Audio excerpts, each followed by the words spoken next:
Our next lesson, I'm going to break into a couple different videos just because there is a lot of material and sometimes you just need a break in between it. So what we're going to do first is go through each of these graphs. All right, these are all what we call parent functions. We'll talk a little bit more about that later. But what you need to know is what their title is. So is it a constant function, a linear, an absolute value, etc.? And what does its general formula look like? So the first one here, letter A, is going to be an absolute value function. And I'm not going to use y, I'm going to use f of x for this notation. It's the same thing as y, but this is function notation. It's more sophisticated. And it's just the absolute value of x. So that's kind of the equation that goes with that graph.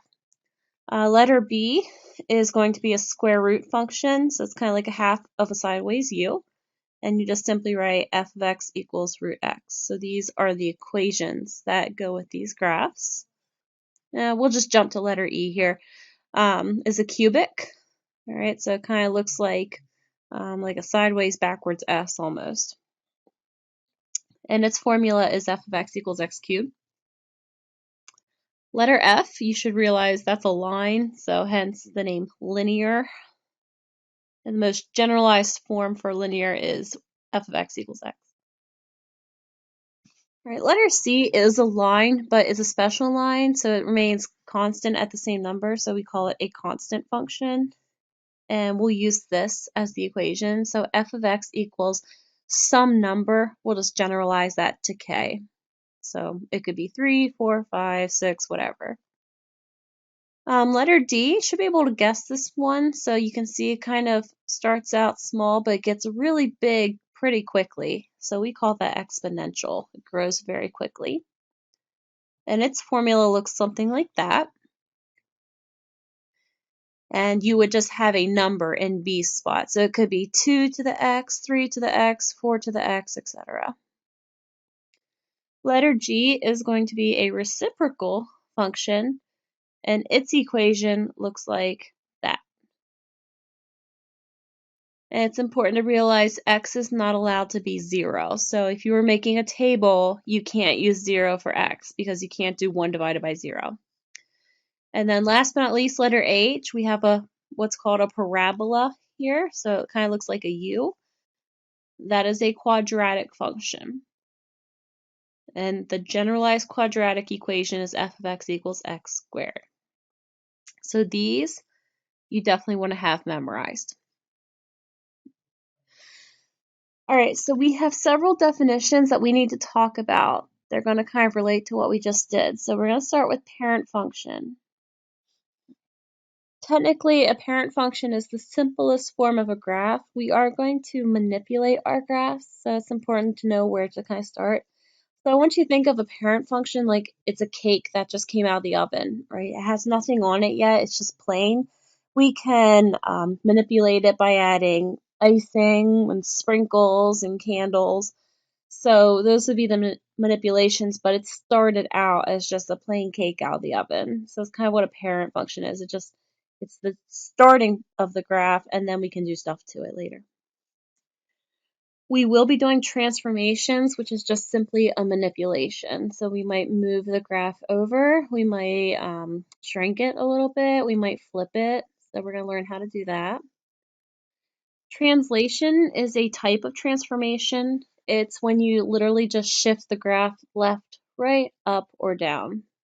So it's kind of like, when you go walking, you're just moving where you are.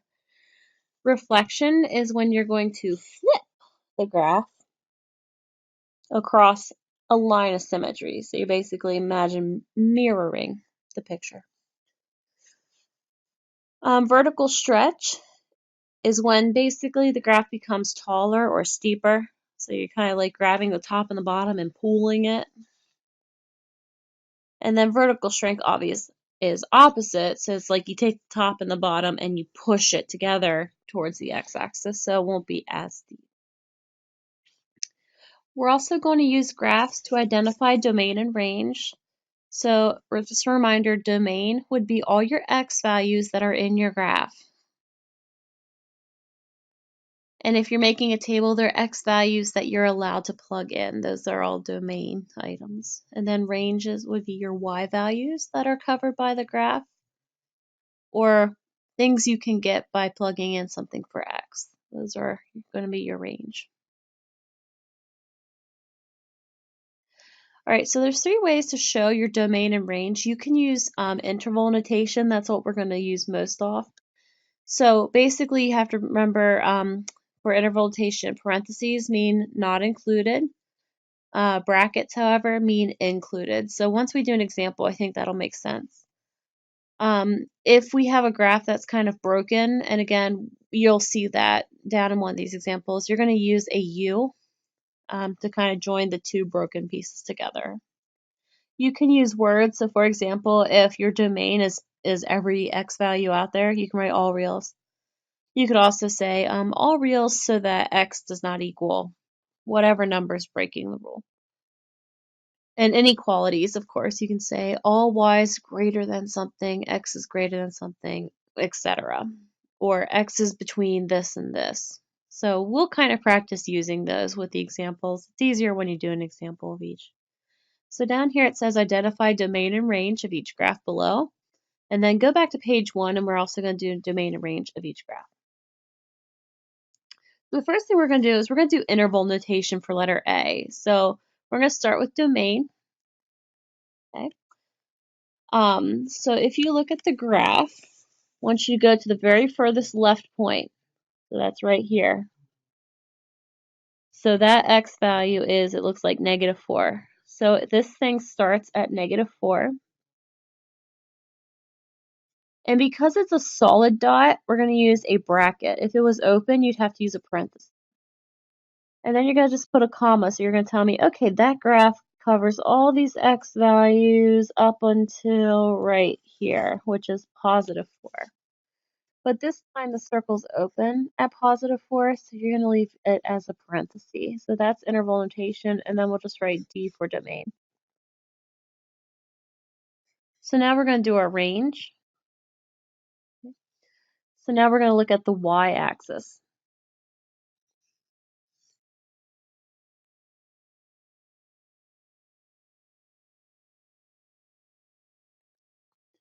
All right, so the very lowest point that's on this little graph would be right here at -4. So this is the lowest point. So the lowest y value is -4. And it goes up all the way to +4. So they both are solid dots. They're both inclusive. So we're going to say -4 is where it starts, and it goes all the way to +4, but this time the dot is solid, so we're going to use a bracket. If we wanted to use inequalities, we'd write something like this. So for our range, any y that is less than or equal to 4 or greater or equal to -4 is shown by the graph. So all y values between here are represented somewhere on the graph. And then for your domain, kind of the same idea. So you're going to have x values that are between 4 or greater or equal to -4. So anything less than 4 but greater or equal to -4. So those are your notations. We'll skip the words for right now, just because they're not as popular. All right, so interval notation for here, we're going to start with domain. Okay, so if you see these arrows right here, that means these guys are going on forever. So all of these x values, they're going to be covered, okay, because it goes on forever and it just continues and flows. So for domain, we're going to write -infinity all the way to +infinity. And you always use parentheses with infinity.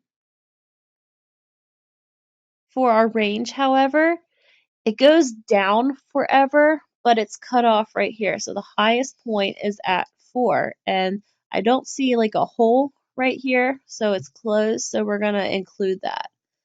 So the lowest point you could get would be -infinity. And the highest point you could get to is 4. And then you definitely want to use a bracket around that since it's equal to 4.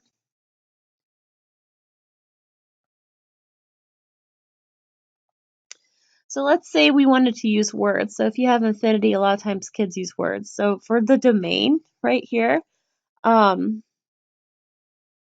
anytime you have infinity to infinity, you can just write all reals. So your domain would be all reals. So you could show your answer like that. And then your range, you would say all reals such that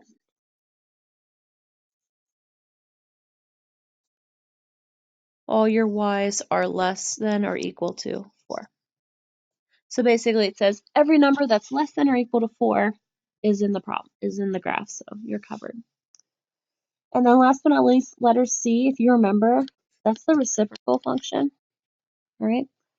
And you see right here, this line gets closer and closer and closer to 1, but it never actually touches it. So our domain, whoops, in interval notation, it looks like it goes on forever to the left. So we're going to start at negative infinity, but then it's going to get closer and closer to 1, so we have to break it at 1. Right? So we're going to definitely use parentheses. And since this is a line at 1, it never actually touches it, just gets closer, we're going to use a parenthesis there as well. And then what happens is we kind of have a little jump in our graph, and then it kind of picks up again. So what we're going to do is write the U, which stands for union. And the next curve, it looks like it starts just to the right of 1, right, but not actually on that line, and it goes to the right forever.